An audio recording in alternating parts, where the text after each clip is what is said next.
Y'all caught me snoozing. I'm sorry. I just got back from vacation, but it's Thursday at 8 o'clock. Listen, I had a wonderful time on vacation. Everybody, if you saw it on Facebook, you know that we had a blast down in Punta Cana, but it is Thursday.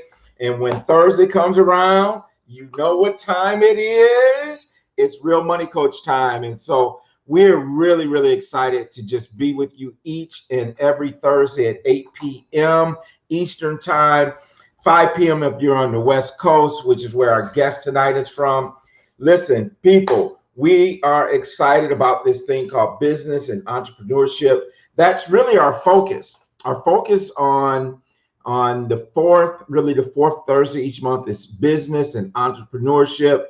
And so we're going to talk about that. We're going to talk about what's going on. But what I need you to do, everybody who's watching by Facebook, or if you're watching by YouTube or whatever, however you may be watching, put into the chat box where you're watching from. And thank you, Dr. Bonita Harris. You are there each and every week. I appreciate it. And so, yes, so I'm getting text messages, people trying to get on. So I'm not sure. Hello, Alice Martin. Good to have you here this evening. Brad, if you're able to get on, just let me know. Put it in the chat box that you're with us. We're excited once again. Got a lot to talk about, entrepreneurship.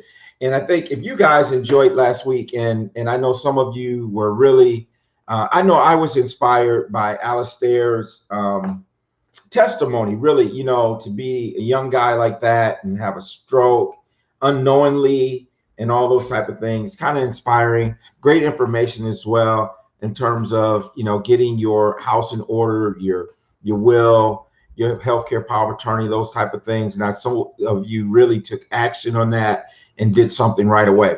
So we do appreciate that. Hopefully we will continue to bring you great information that is real. Thank you, Brad, for letting me know that it's real, that it's educational, it's actionable, and life-changing. Linda, thank you for being here. Listen, I don't know, Alice, we got all these Park Church members on here with us. Where's our Mount Carmel folks, right? Where's our Mount Carmel people? People from all over. Listen, and you guys pray for your boy. I'll be breaking the bread of life on this Sunday at Mount Carmel at the 10:45 service. Ruth Bell, thank you for being in the house as well. And so really excited about some things that are going on. I want to let you know a little bit about some of the lineup that's coming up in September. On September 2nd, we're going to have someone come in and share a story with us that it's going to be really kind of, bring your tissue on the first Thursday. Believe that's the second. It's going to be quite a story that I think you want to hear. And then on September 9th, we're going to have an expert come on that is going to be talking to us. They are an expert in self-directed IRAs. Self-directed IRAs. We think that's going to be awesome. Some of you have been asking for that, and I think it's going to be a great show, very educational, talking about self-directed IRAs. So we're going to get the word out. But those are going to be our first two shows in September. September is also Life Insurance Awareness Month. And so, we're going to be talking and bringing some awareness to that whole subject of life insurance and all those types of things. And so we want to get our house in order. So listen, without any further ado, I want to bring on my co-host and the person of Michelle Mitchell's Consulting. She's a dynamite consultant, folks. I've seen her work over dinner and some things as we were away on vacation. But we want to bring up Michelle. Michelle, how you doing? I'm a little tired, but hey. A little tired. Listen, this is it was so awesome y'all, you know, this Real Money Coach Live is like a family show almost for us, right? Because Michelle and I have known each other since I was 18. I don't know how old she was, but anyway, I was just 18, right? But anyway, we're very close. Her husband, and whose name is also named Tony, and my wife Elisa, we're all very close. And we just came back from a wonderful vacation in Punta Cana, Dominican Republic, with the Black Couples Getaway. JD and Shelly have been on our show before. They run a wonderful organization. But them young folks, they go and go and go. Listen, we were getting in when they were starting to go, we were starting to get into bed, right? So, but it was great. I want to say this, Michelle, because I think it's important. I want to ask you this question. Why is it important for business owners? Well, let's just say business owners and really people in period to take vacation, to unplug and get away. I know that's something that you're passionate about. So tell us why is that important? Yeah. You know, a lot of times we work, and we never get, you know, the fruits of our labor, really, because we're always in work mode.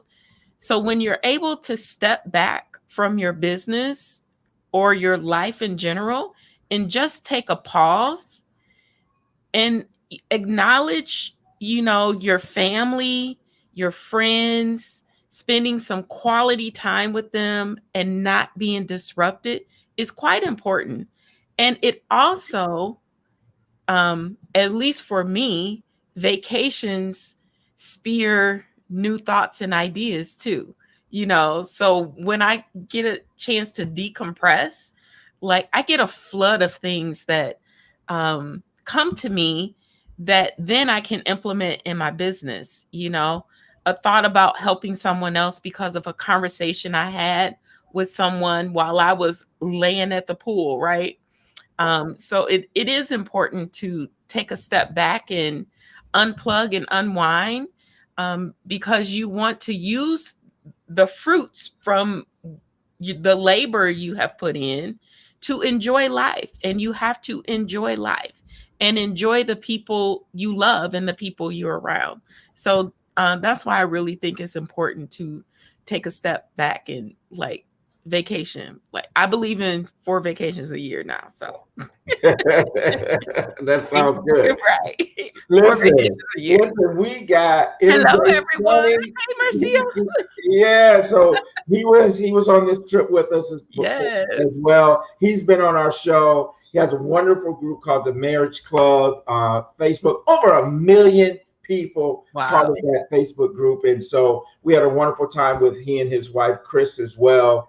Matter of fact, the 6 of us, Lalisa, myself, Michelle and Tony, MJ and Sonny and Chris, we all went horseback riding together. Yes, we did.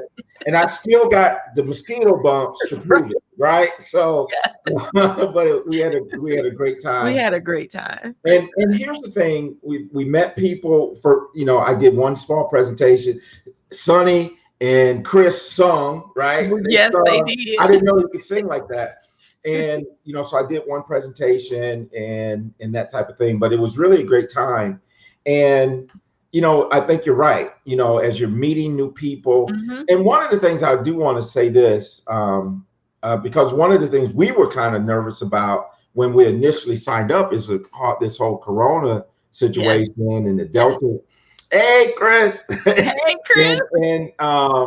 and the whole Delta variant. But actually, we felt safer there than I feel safer than I do domestically traveling. Absolutely. Because number one, everybody had to have a negative COVID test to get on the plane, right? Yes. Or then proof of your vaccination. Yes. Right. And that test had to be like within so many days. Right. And then once we got to the resort, we had to actually provide that before they would even let us check into the hotel or any of those types of things. And so from that standpoint, it felt very safe from the standpoint. And then we still wore a mask, Right. all those type of things. And when you're And they were inside, cleaning all the time. I felt very comfortable. yeah, Very I comfortable. felt very comfortable Yeah. too. So, Mhm. and I think that they have their population in DR in the Dominican Republic, 95% of their population has been vaccinated. Yes. So, that's all good. And so that's kind of wonderful things.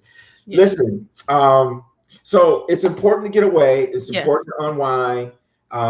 It helps your creativity. Mhm. After you get back and you rest for a couple of days, it Yep. probably re-energizes Yep. you and Yep. all those types of It things. does. So we just want to recommend, and I know some of you here that are my clients that I talk to. Sometimes I have to tell you, enjoy. Especially, I think a lot of our seniors, and God bless you all who are, baby boomers, and you've worked hard, you saved, you've Mhm. been frugal. It's okay. It's okay to take a little money, go on a little trip where you feel safe, right? We Mhm. understand that we're still in this pandemic, but enjoy some of the fruits of your labor.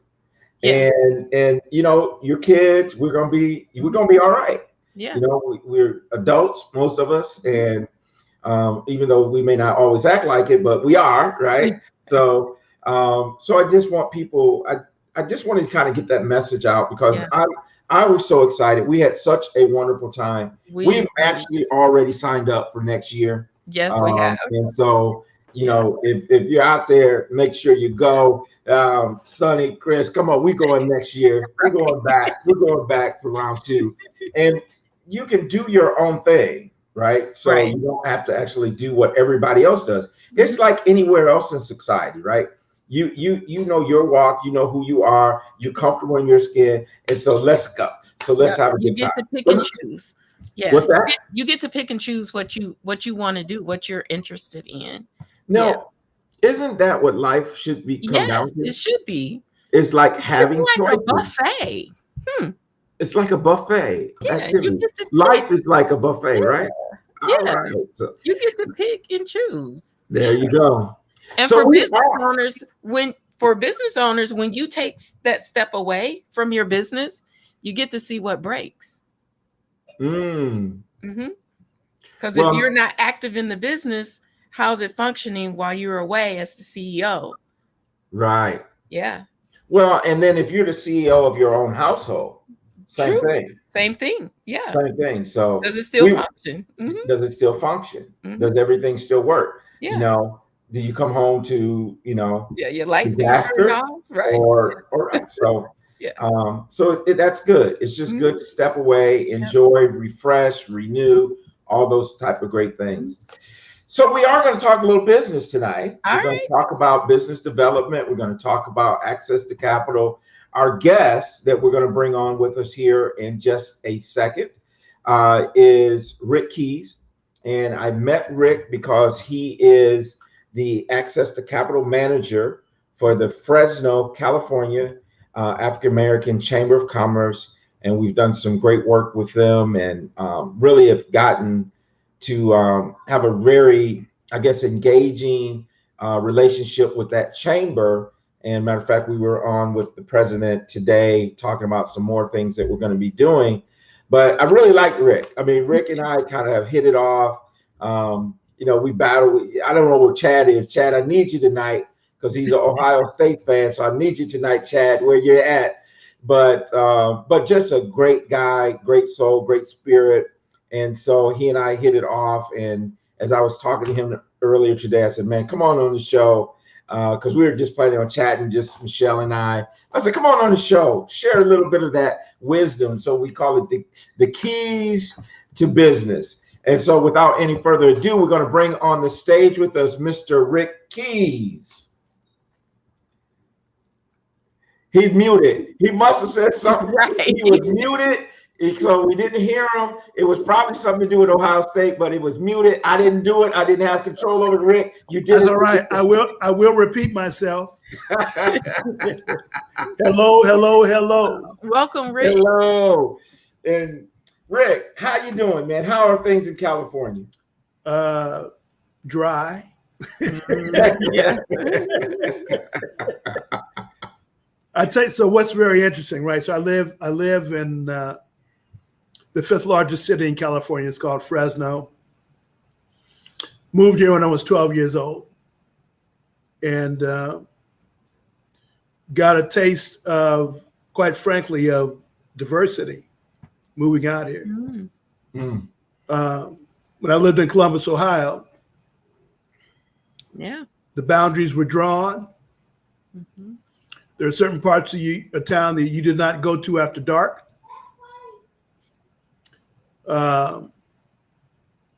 My neighborhood obviously is primarily a black neighborhood, as well as my elementary school.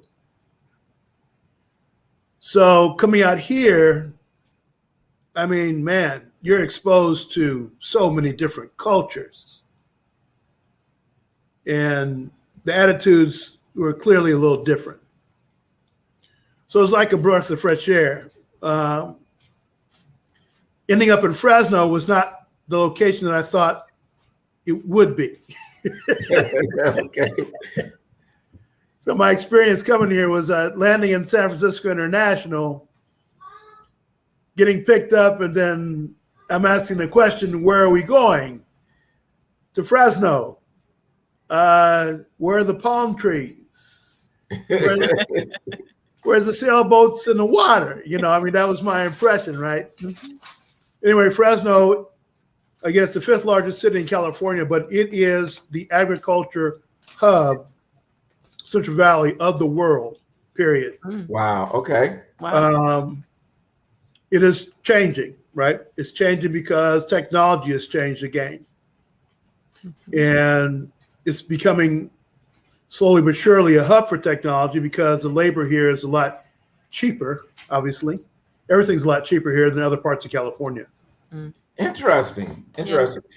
You know, and you said something too about diversity and that type of thing. And I think as I think about myself and Michelle and you and Sonny and some other folks that are here, they kind of grew up in the Midwest. Mm-hmm. And in the Midwest, it was a different story in terms of diversity for most of it. Maybe you had a few different things, maybe in some pockets of the Midwest, maybe you're Chicago or maybe Detroit or maybe even Milwaukee, even though I hear a lot of people say those cities, although they have large African-American populations and probably others too, were still very segregated. You know, where most, you know, I think about Chicago on the South Side. I think about, you know, Detroit, you know, on the East Side or West Side, whichever it was. Yeah. But we still have these large cities, but it was still a very segregated communities. Mm-hmm. And therefore business was the same way. I mean, it kind of followed this structure. And I think there was a couple people that mentioned on this trip we were just with on the Black Couples Getaway, just to see that many Black African-American folks, and we'll say Black because not everybody's African-American, right? It could be Jamaican-American, you know, different nationalities, but we're all together. Wasn't no argument, wasn't no shooting, wasn't no fighting, wasn't nobody acting a fool, as my wife was, acting a monkey. Or, you know, whatever you want to call it. Everything was cool. And that's one of the things that impressed me even when I went to my first PNC Power Networking Conference. You had 1,100 business owners and professionals together. And I'd never seen that before. Well, maybe in NABA. I was going to say maybe in NABA we did see that. Yeah, National Association of Black Accountants, for those who might not know what NABA is, we saw those type of things. Mm-hmm. And that was my first trip to California, was with that organization. Yep. Mm-hmm. So it's interesting that you say that. And then we are here in Charlotte.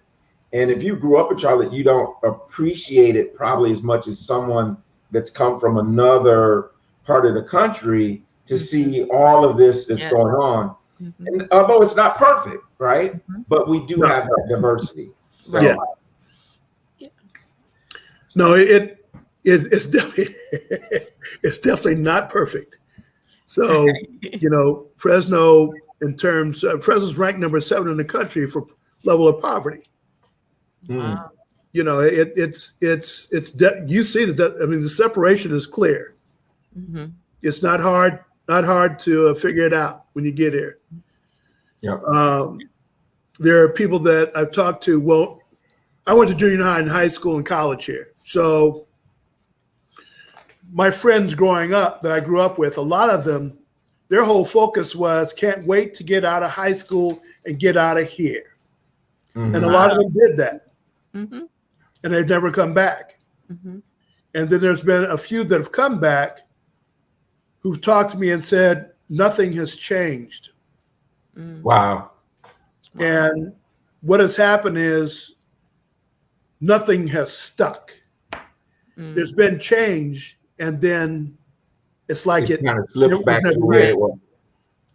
So there's been a lack of consistency, right?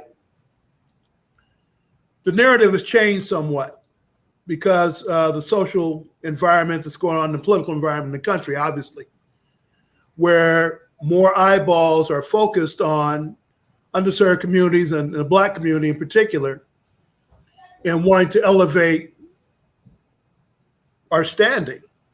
Mm-hmm. So right now is probably the best time I've seen in terms of opportunity that exists that I've seen in a very, very long time.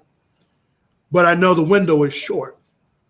Yeah, and it's interesting. Marlon and I had a meeting with Dr. Little this afternoon, who's I'm assuming she's the executive director or president. I'm not CEO. sure. CEO. And then, of course, Tara was there before that. Tara was on our show before as well. I think you guys as a chamber are doing some things that nobody else I've seen do. So tell us a little bit about what your role is at the chamber and some of the things that you guys are doing that I think other chambers, because the Black Chamber of Commerce in Fresno is doing more than I see Chamber of Commerce, period, Black or white, in other areas. Yeah. Nationwide. Mm-hmm. Yeah. We absolutely. have a goal. And we're very serious and intentional about that. So most chambers of commerce, and I only speak on this because I actually sat on this board for 6 years, from 2009 to 2015. I left the board, and then Tara made me an offer last year, and I took it. And I got so excited about what I saw coming and what was existing. I said, man, yeah, I definitely would like to be on the team to be a part of this. So most chambers are event driven. Mm-hmm. They put on the face, they shoot the hands, they have the dinners, and they, and it's like nothing happens. Well, I listen, Ms. Payne said it's time to be changed. It's time for a change. Absolutely. So our focus is not event driven. We do have them, obviously not like before, given that COVID's in the picture. What we are is program intentional. Okay. It's about how do we create sustained growth, right? How do we bring it, sustain it, and grow it? So we're about creating access, not just to capital, but other types of programs. They could be entrepreneurial programs, taking someone that's in the idea phase and saying, let's flush that out. Let's put that in some structure. Let's create a business plan, which is one of the main things that I do is I'm taking them. They can be in business or just starting, and I'm helping them develop and create their business plan. So why is that important, Rick? Why is it important that they develop the business plan? And this is something, regardless of where you're looking at across the country, that what we're talking about here is principles or keys to business that are. You see how I played on that. You're gonna have to market that, right? Why is that important? Wow, there's so many reasons. So to give an example, when I sit down and I talk to people, before we even get started in a business plan, I have them go through some things, and I'll mention what they are. So there's some things they have to complete. Number one, they need to do a SWOT analysis. SWOT is strengths, weaknesses, opportunities, and threats. They need to understand the market they're in. They need to find out if what their idea is, if people want it. Right. If there's a market for that, right? Yeah, it's like, well, I talked to my family. Oh, that's nice. Yeah. But if they're your only customers and they can support it, that's all right. But that's usually not the case. Yeah. So you need to recognize what the environment is like before you decide to go out there and start to invest money and time into your idea. So although I have the idea, right, I need to find out, can I make money? Yes. Can I make money with this? The business plan will help, and that's just one benefit. There are so many. A business plan will help you figure out if your idea can make money, because that's the reason why you're in business. Right. Yeah. If it don't make money, it don't make sense. Right. You are not creating a charity. That's Otherwise, right. Get your 501c3. The other thing about the business plan is that, like everything else, you need a foundation, you need a blueprint. Nothing works without a plan. It just doesn't work. It doesn't work effectively. So I tell people, look, you can go out here without it. You're going to spend more time. You're going to spend a whole lot more money than you should because you're going to make bad decisions. A business plan is going to take your idea, put it into a structure that you can look at and see in front of you. It's going to put you in a position where when you have to give that 1-minute elevator pitch, your vision is so clear that in 1 minute you can help somebody else that knows nothing about you see it. And at that point, the purpose of that is to get them, like I always tell them, you want to get them to ask you a question. Right. Because when they ask you a question, they're now giving you permission to talk about your business. So when it comes to lending, when it comes to investors, right, they're going to ask for a business plan. You can have your financials in order and everything else and say, hey, my credit is great and I've got collateral. You got a business plan? Where's the business plan? Do you know who your market is? How are you going to penetrate the market?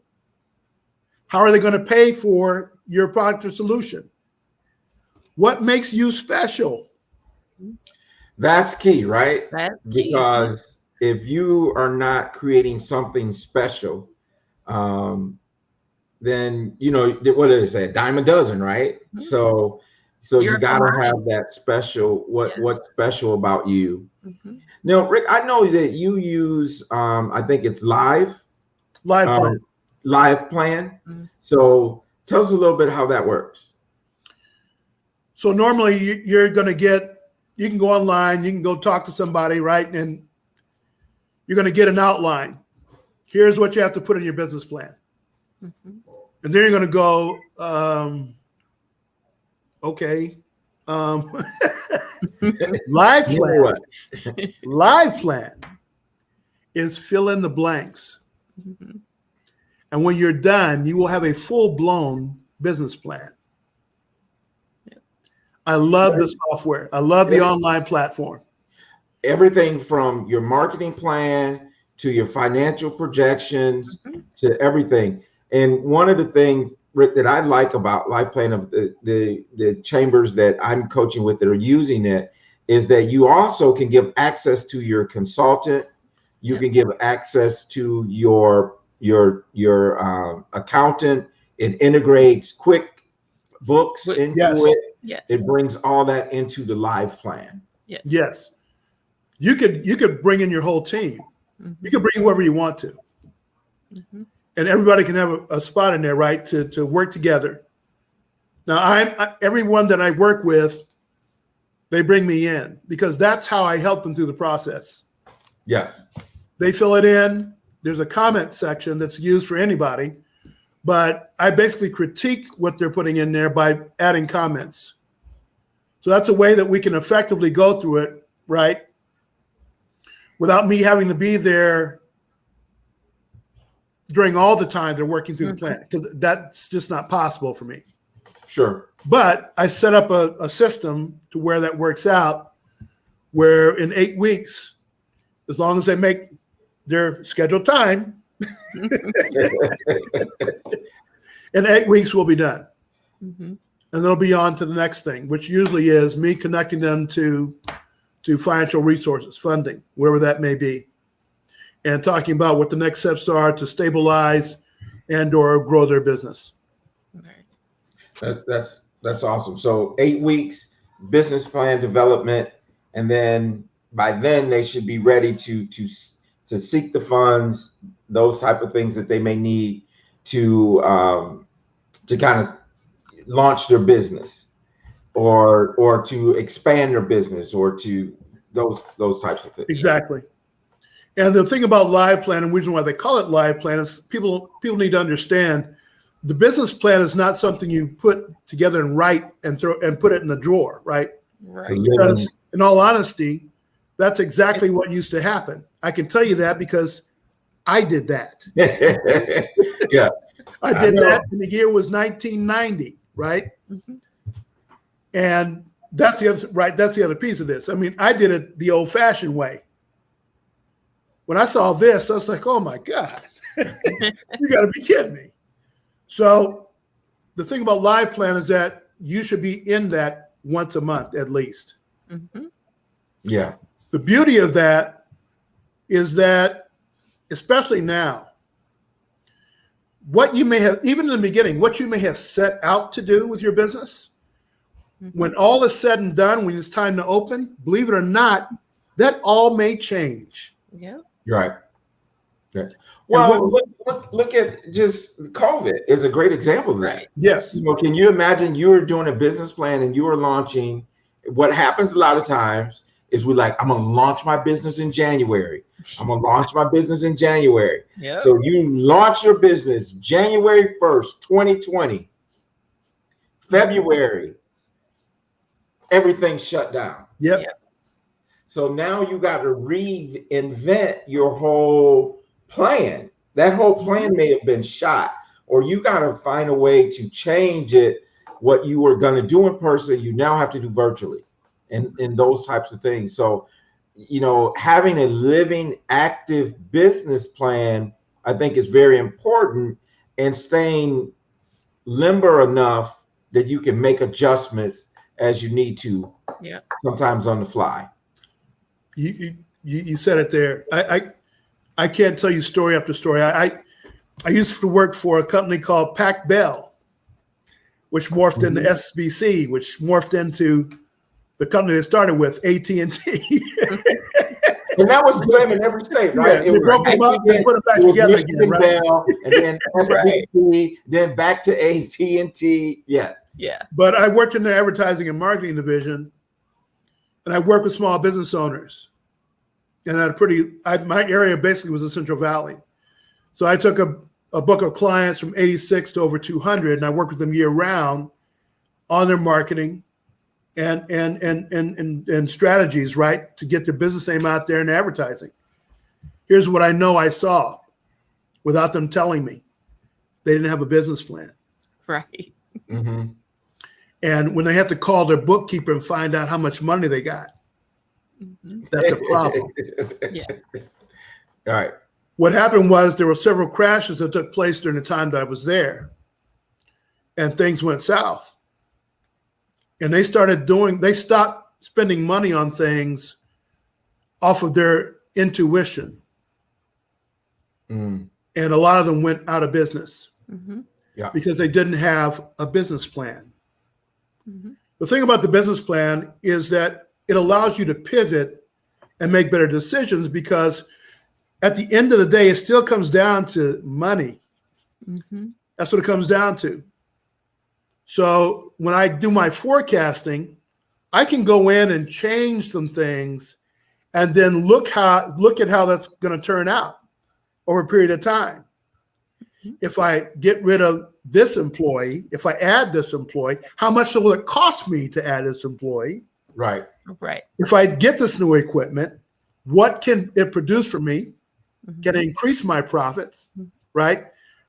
Inside Live Plan, you can add those things and it will show you. Yeah. It'll project that out for you. Yep. Now I'm making smart decisions.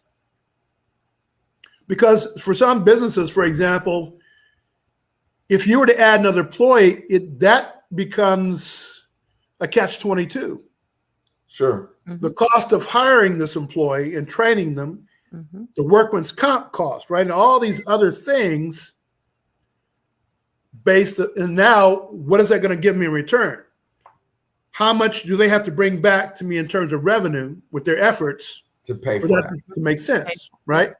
Well, and not only that is time, talent, and treasure, because sometimes the time that you gain, what I've found is sometimes you have to outsource some things so that you can do what you do best. Yeah. And maybe that's bringing in new clients, maybe that's consulting at the C level, maybe, and if you're bogged down with the day-to-day things that you could outsource, you're a $250 hour and owner, but you're spending your cash doing $12 work. Yeah. And someone needs that job. I mean, someone needs that $12 job, right? And so we can employ others and then free our own time so that we then become more profitable in our own business, right? And so I think that's all very important. It's like when to hire, when to outsource. And then, of course, now we have these things called virtual assistants that you can have, and you can eliminate some of the other costs, payroll, taxes. You can eliminate the workers' comp and some of those type of things that traditionally we didn't have that ability. And so, quite frankly, that's something that we're doing inside the chamber to grow our capacity. We're bringing on contract technical assistance partners. Who have the skills. They want to participate. They'd like to get paid, of course, but it expands our capacity. And what that does, obviously, is puts us in a position where we grow. And eventually, some of those we bring in-house. So now we become a stronger unit. We're able to help more businesses in the community and stretch. And the more businesses we help, the more folks we can bring to the table. Right. Yeah. So here's a question. What's your background? What's your major in, Rick? You don't want to know. Business. Business and partying.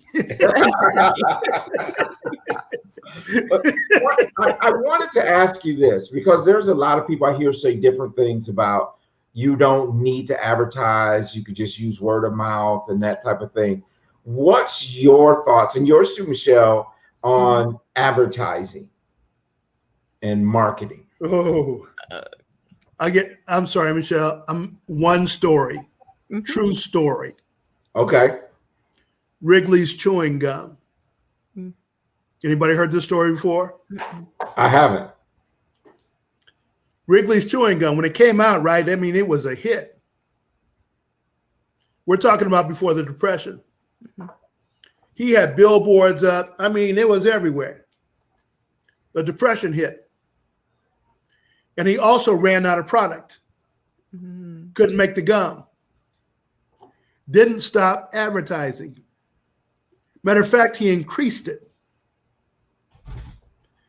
When things came back, and the economy came back and material was available, his business grew 100-fold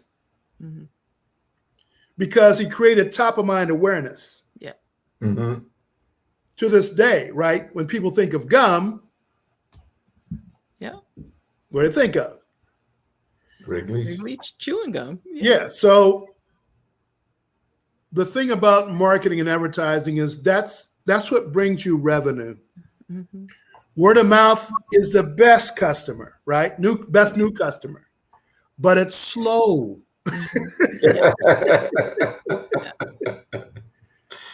People aren't thinking about your business every single day to get out there, and they're not going to walk away and go, "Oh, I got to tell them about it." If you engage in a conversation, it just happens to be that somebody's saying, "Oh, you know what? I got a great guy to send you for your tires." But otherwise, that's not going to happen. You have to continue to market. Well, and I think advertising also keeps your brand at the top of the mind of your customers. Right. So that when they do run into people, it's like, oh man, what's that? My consultant, man, I can't, what is her name? You know, you don't have that. It's there at the top of their mind. And so it's also just reinforcement to your own customers so that they can and will actually refer you. Right. And actually the best lead is actually a referral from someone else because it converts at a higher rate. Absolutely. Yeah. But if you are not staying in touch with that customer, keeping your brand top of mind, you know, through content marketing or just, you know, social marketing, not necessarily paid marketing for your clients, keeping you top of mind, but the conversion rate of the people that they will refer to you is much, much higher than your advertising dollars. Yes, your advertising dollars have to be very specific for the person you're trying to reach in a cold market. So you're spending, so you have to have the right messaging and the right client for the paid advertising. Right. The right messaging, the right deliverance of that message. Of the message. Right? Yeah. And to the right customer. And to the right customer. That's a lot of rights to get right. It is a lot of rights to get right. But when you combine them with your warm market who is referring you and you're converting at a higher rate, you can spend some money to bring in those, but you got to have the right messaging first. Don't spend any money if you ain't got the right message.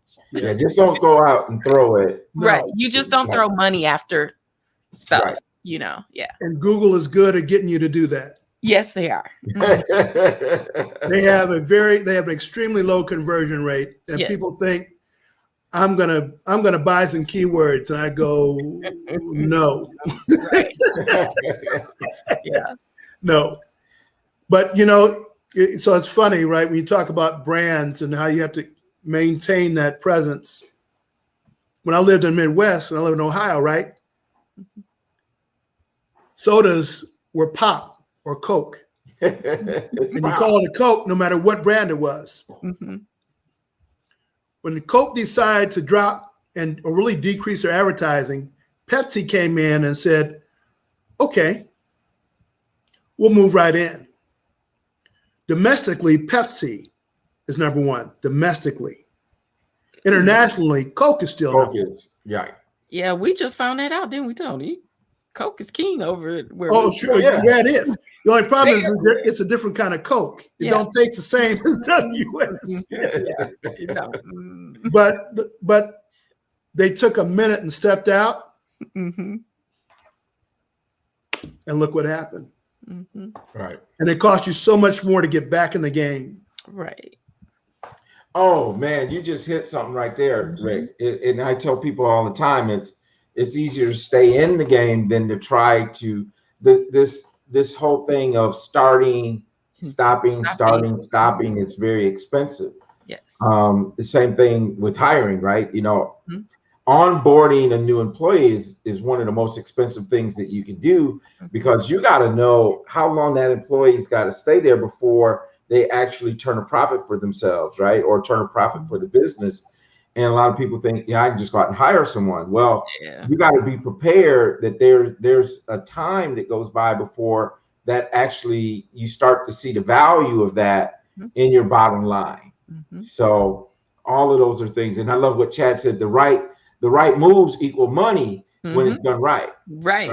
And so that's the whole thing, is about doing them correctly. So Rick, what if we were to ask you right now, okay, we got the business plan, we talked a little bit about advertising, what would be your advice to a new business starting up right now outside of those two things? What would you tell them to do?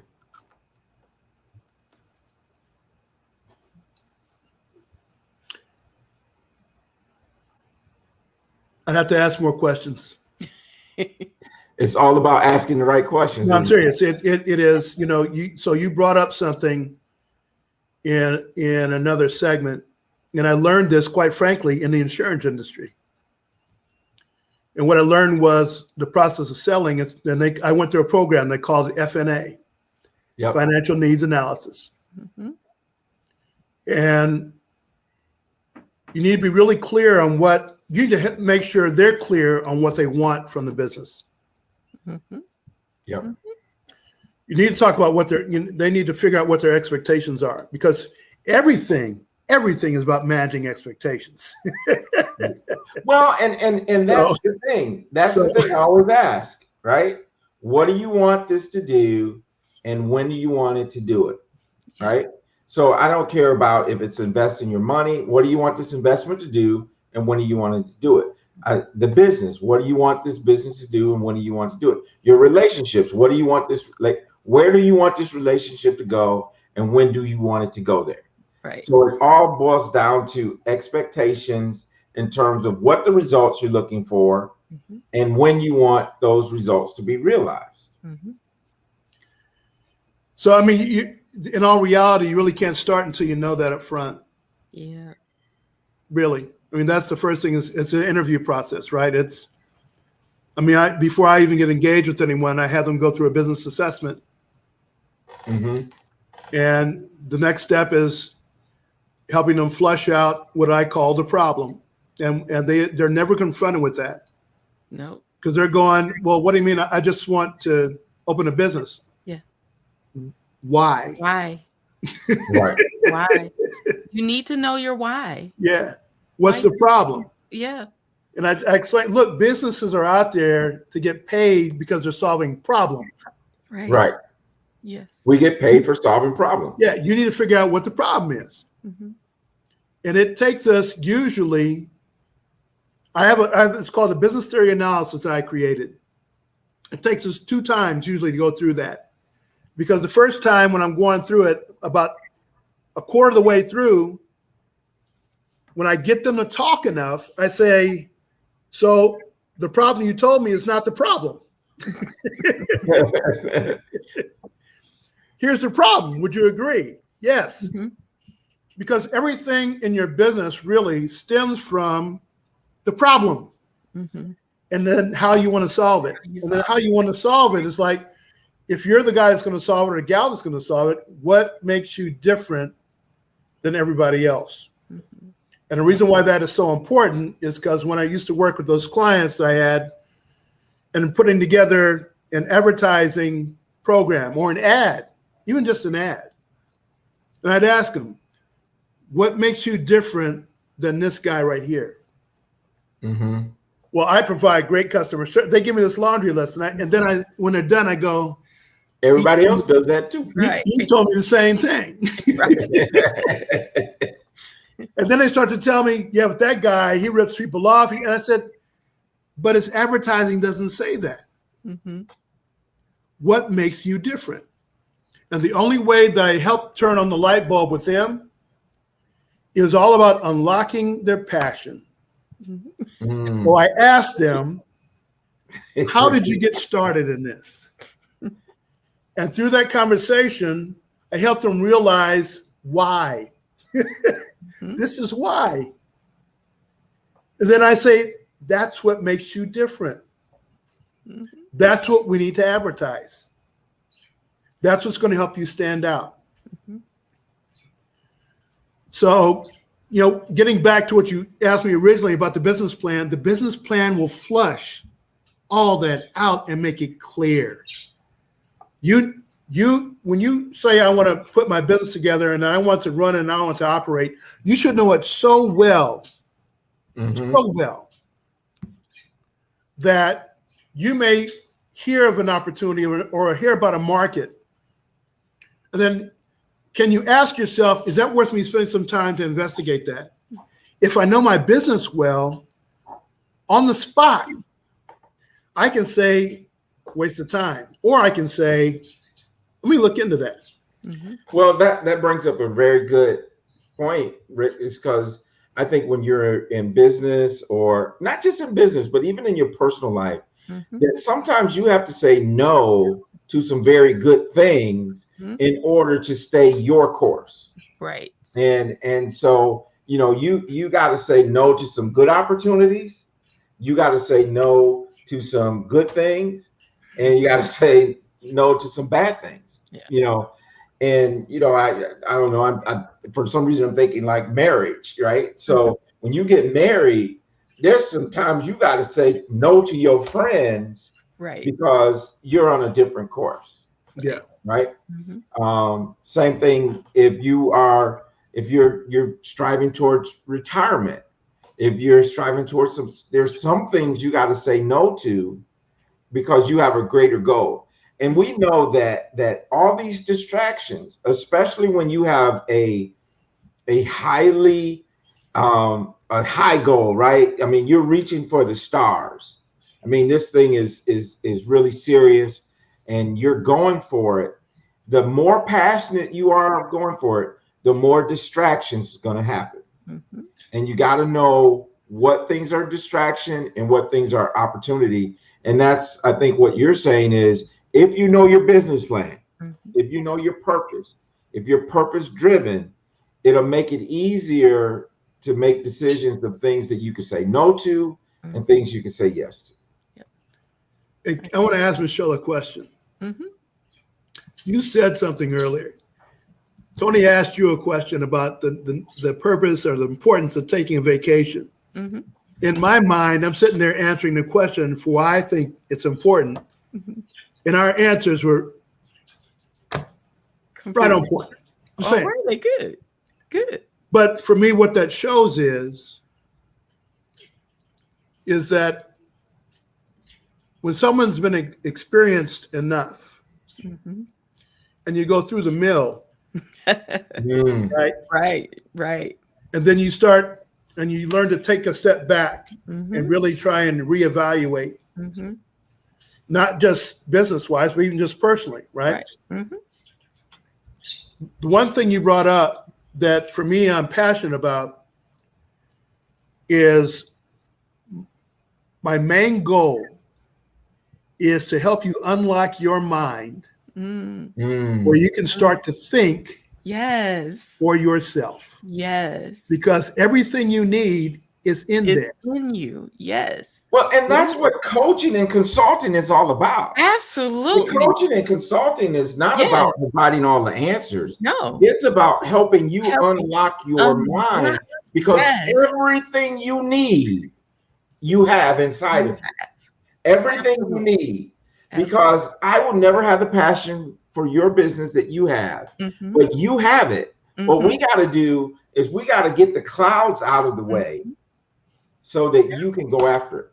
Right. Yep. Same thing in your finances. Clarity. I can't create money for you, but I can help you be on the right path and go after what you want. Yeah. And that's why I tell people I'm not a salesman, I'm an educator. Yeah. Right. And that educate people. No, you're exactly right. And that's the part. So people would say, hey man, you need to teach me how to sell. No, I don't need to teach you how to sell. Let me tell you what the most important part of selling is. Asking a lot of questions and finding out what it is they want. Yes. And when you know what they want. Yes. People don't know what they want. They do not know. You help them see what they want. Yes. Help them discover what they want. Yes. And if you can help enough people discover what they want, and you can provide them the means to get what they want, then you're golden. You're dynamite. Yes, you are. Yeah, you are. So I'm going to take. So this is what I tell the folks that I'm working with. I said, look, I'm going to tell you one thing. Everything that you need to know to be successful. And I said, I don't know if you believe it or not, but that was already written. I said, if you don't believe me, here's a reason you have a business plan.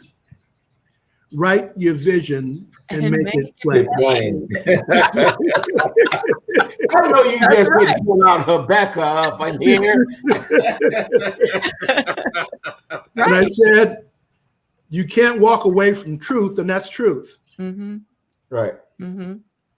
So it is, right? I mean, the guidelines, everything is sitting right there. Mm-hmm. We complicate things. We do. Yeah.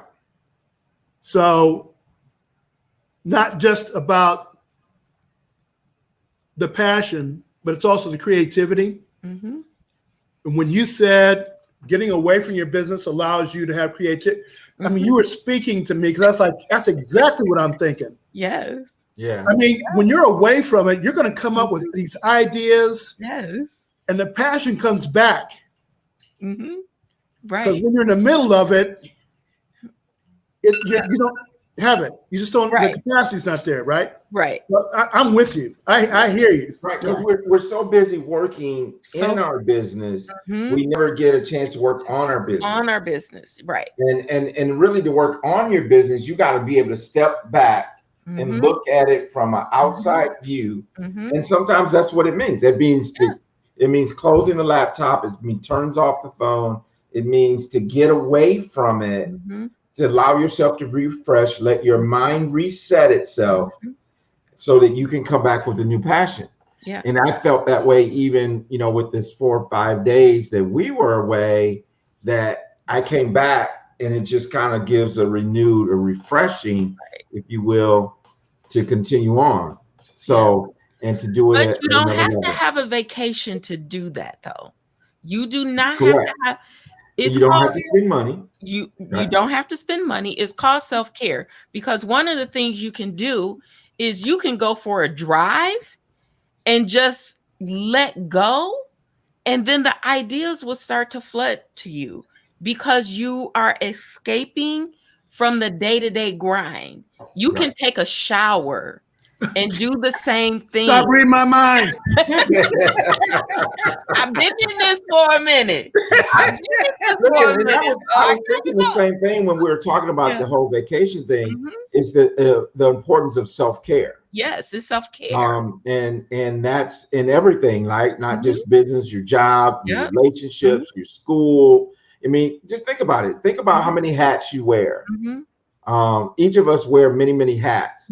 And so having self-care is so important. And self-care could be really different for different people. Yes. Right? Self-care could be you going to get a pedicure, right? Self-care for someone else could be I'm going to go play golf. Self-care for someone else could be I'm going to go on a drive down the coast. I mean, whatever that happens to be for you is to take self-care. Yes. And I personally believe when you self-care, and I see Chris Sonny put in there, yes, to self-care. And I think about when you do self-care, it opens up your capacity. Yes. To operate more efficiently in your love life, in your family, in your business, in your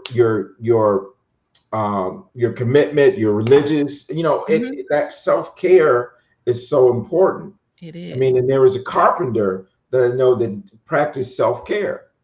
How often have we read he went to be alone? Yes. He went to be alone. And then he came back. He went to be alone. And so if Jesus, we could talk about this, our show, right? We could talk about the Lord, right? If he practiced self-care, what makes us think that it's not important for us to practice self-care? Right. And so I think that's so important. And that's so important. So yes, Chad says meditation. Meditation is self-care. Empty your mind and refresh. And I think that's why a lot of people like things like yoga and some things that allow you to just de-escalate, clear your mind. For me, it's watching. I love watching. Guess what? So self-care and even like grandkids, just playing with the grandkids, going out in the yard. Throwing pictures to Cameron, just kind of that. It's just all a part of that self-care, and it's so important. Makes us so much more effective. So, listen, it's 9:04. Wow! And how fast the time goes by. So, what we do, Rick? At this point, I just want to give you last words you want to say to the audience, and thank you all for being just engaged tonight. Chad talked about pop in Ohio, right? That's what we said in Michigan. Give me a pop. I came down here and asked for a pop. They're like, what are you talking about? You better say soda, right? And so last words, Rick, thank you again for coming in, sharing with us. I think it was a rich conversation. Last words you wanted to say? It took me over 60 years to learn one thing that's made dramatic change and given me purpose till the day that I die. It's called patience and faith. Mm. And that's all I want to say. And faith. Yeah. That's good. That's good. That's good. Took 60 years. 60 Over 60 years. I mean, I'll take 60, but it ain't going to happen. The clock's not going to wind back, but yes. Well, and the thing about it is evolving. So we just all of a sudden don't wake up and one day, man, I'm the most patient person in the world. I got more faith. It evolves over time. Michelle. Yeah, so this has been a great conversation. And, as people, CEOs, because you're the CEO of your life, whether you have a business or not, right? You're the CEO. And you have to take care of you, the whole person, so that you can show up authentically in whatever it is that you do. So that self-care piece we were talking about, that's a real thing. Like stepping away and, so that you can clear your mind, then you gain clarity, then you can execute on what has been given through you through that time away, because you get instruction, right? And then you get to implement. So I love that. Rick, I'm glad we were on the same page. Like, I was like, I thought we were going to be opposite for a minute. Oh, no. But I've been in the grind for a minute, so I know. No, I get it. Yeah. Well, and what we were talking about earlier, Rick, is that sometimes these things come by just time and wisdom that really comes from God and from just living, right? Just living life. Thank you, Alice. That's so important. Devotion before you start your day is a centering of self-care. And I know that I have found myself that when I'm diligent about my devotion, my time alone with God early in the morning, before anybody else in the house awakes, I have my spot that I go to, and my son knows. He said, "Oh, I know what you're preaching about because I saw where your Bible was open to." But anyway, just having that devotion and not to say that everyone who's watching this is a Christian. You may be other religions involved, but it's about centering, and I think that's so important to do it in the morning. There's a reason why so many successful people are early risers, is because of that, getting that day off to a fresh start and just centering and being there can make a whole difference in how your day goes. Thank you, Ruth Bell, for sharing. Yes. She said, thanks, Rick, for sharing so much powerful information. Thanks, Tony and Michelle, for being so awesome. You are awesome in your own right, Miss Ruth Bell. So listen, thank you, Rick. We really appreciate our relationship with the chamber out there. I know one time, Marlon, we got off on the call. It's like, you and that Rick, you guys really hit it off, don't you? I was like, yeah, we do. So, and so as you can see, we're all kind of centered. And you and Michelle in the same mind frame. Great minds think alike. Yeah. Great minds think alike. They may cheer for different teams, but they think alike. And so I appreciate it. And I want to say this to everyone, because we don't say this often. Join the Real Money Coach Facebook page. Make sure you go and do that. Go to the YouTube/Real Money Coach. Subscribe to our YouTube channel and share it. And just share it. Share this information that we're bringing every Thursday at 8 p.m. Eastern. It's free. It's open to anyone. Go back and watch the replay. You can watch the replay. You can do it on YouTube. It also rebroadcasts as a podcast on the Every Dot Black channel as well, and that's also available on Roku. So there's many ways to go back and watch the show. And so we appreciate you all. We appreciate you being here. And I just want to tell everyone, stay safe. And remember, keep your social distance and get that business plan done. Get that plan for your life done.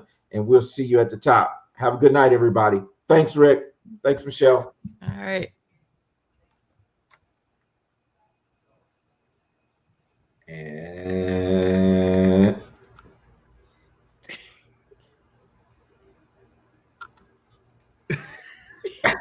okay. Chris? I'm not sure where Chris is. Chris got distracted. All righty. Good night. Good night. Good night, Chris and Sonny. Good night, Linda Small. I guess we're going to just stay on the air all night. I guess so. What's going on? I don't know where Chris at. All right. Hopefully he's okay. I guess if we exit the studio, I guess it would just automatically shut down. It shut down. Yeah. Let's try it. All right. Good night. Talk to you later. Oh, yeah.